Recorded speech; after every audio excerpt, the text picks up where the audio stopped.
Hey everybody, it's Josh.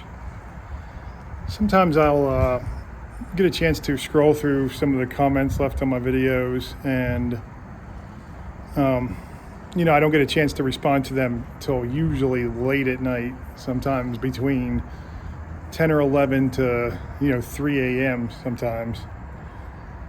But I wanted to go over one. One brother said that he is scared of death every day, that he'll do one thing wrong and die and live in eternal hell.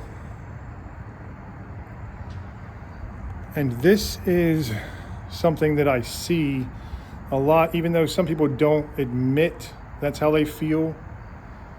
It's how they feel. It's how I felt. I was terrified of life and I was terrified of death.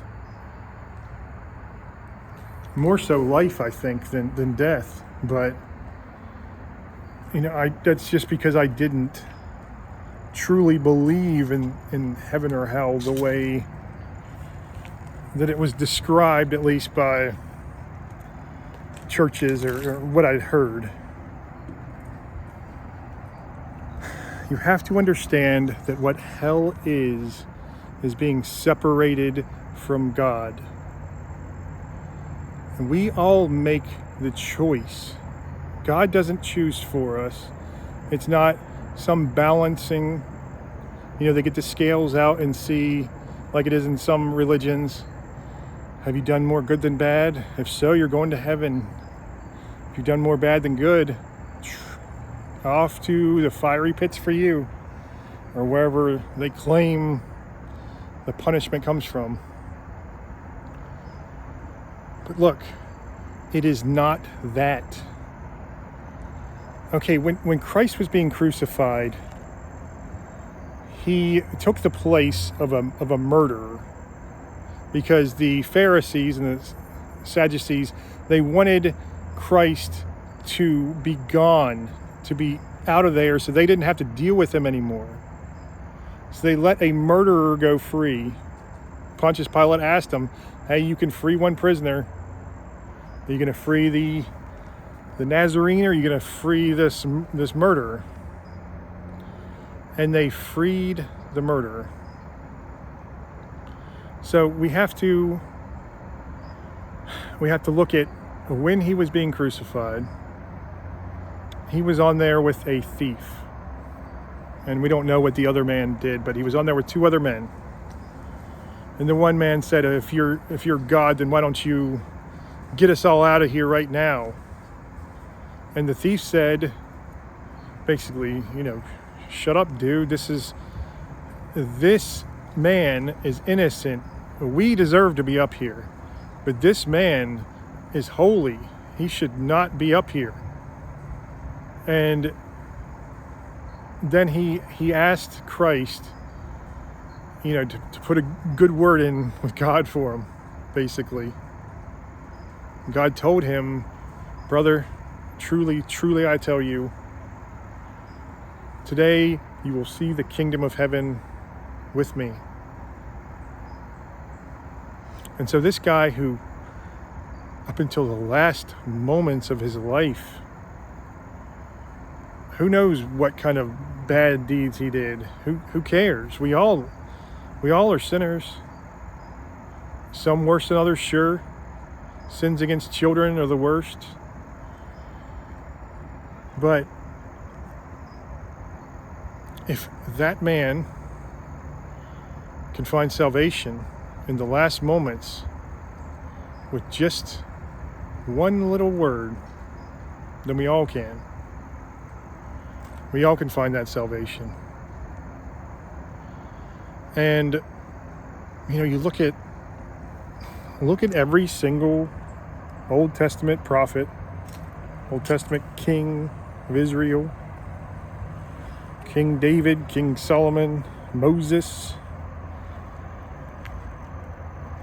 I know Moses and King David, they were both killers. Murderers, not just killers.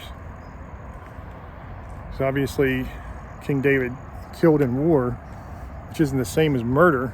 He murdered his greatest general and servant. to basically cover up for an affair he had with his wife. Not really an affair. He took his wife by force. If these people are in heaven, these people are in Christ's bloodline. So I want you to understand the words of Christ and the sacrifice that he made for us. You might not feel him. It might take a while. Some people don't have that spiritual sense, and they just feel discouraged whenever they can't feel a connection with him. But if you start living as to the best of your ability in service of Christ, and just start talking to him, you have to have that personal relationship. You have to have that dialogue with him. So just try to pray, tell him your worries and your problems, tell him to please rid you of those worries and those problems. Read the Bible as much as you can and actually get into it. Don't just read it because when I tried to read it, I didn't understand. Find some content on YouTube maybe that'll help you understand. Do anything you can. And you will feel his grace. I go back to the Amazing Grace song. I was lost and now I'm found. I was blind and now I see. And he saved a wretch like me. We all are sinners. We all are unworthy. That's what I've been trying to tell all of you this whole time. I'm unworthy. Your unworthiness in your mind doesn't mean a thing. You are God's chosen son. His chosen children. He's calling out to you. It's your choice whether you're going to take the call or you're going to be like, well, I just hate myself too much. I'm not going to do it. You have to get over that. And I'm telling you, that fear of death, have him show you, have him enlighten you, open your spiritual eyes to see that there's so much more.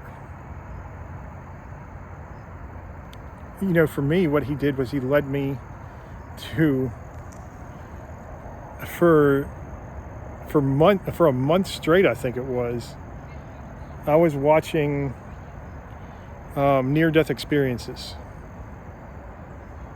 And they were absolutely incredible to me. And to me, that is just proof that there is life after. And that not everybody gets them, I understand.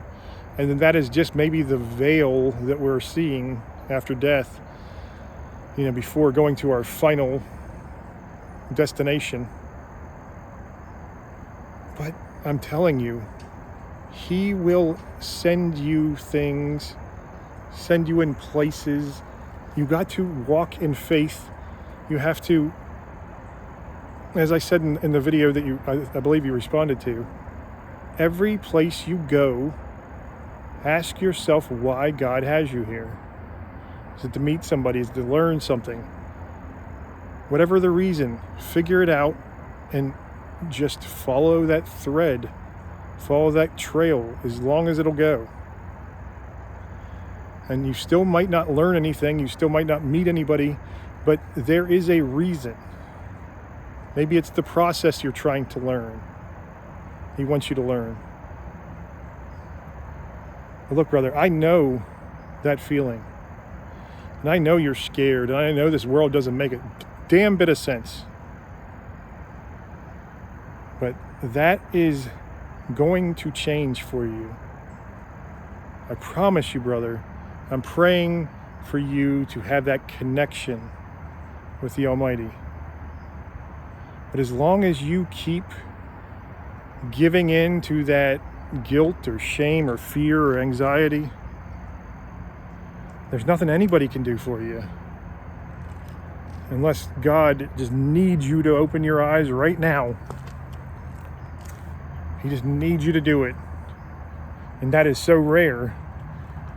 So you have to take it upon yourself to get out of that trap. All you have to do is go from this to this. Gazing in the direction of darkness to gazing in the direction of light.